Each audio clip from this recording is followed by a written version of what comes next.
People have been talking about the South Bismarck flood project for many months, and today local, state, and federal leaders held a roundtable to discuss the project and how to pay for it. Justin Gick has more. Bismarck's FEMA-funded flood project is in its design phase. City engineer Gabe Schell says they have received the grant contract from FEMA through the State Department of Emergency Services, and it will be up for discussion at the City Commission meeting on Tuesday. To accept those dollars to do the engineering work will be funded both through FEMA, local dollars, and some state funding as well. From that, we'll try to pick the preferred alternative and then move forward with a final design and get towards a bid-ready project. Senator John Hoeven has been working with FEMA to fund the projects and keep them moving forward.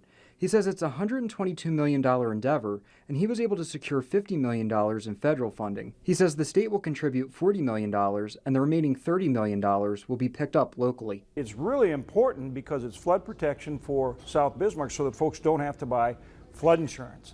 And obviously that's a big savings for them, and that's why it's so important that we move it along as fast as we can. Schell says the goal of this project is to remove a majority of properties from the flood risk that FEMA has mapped out.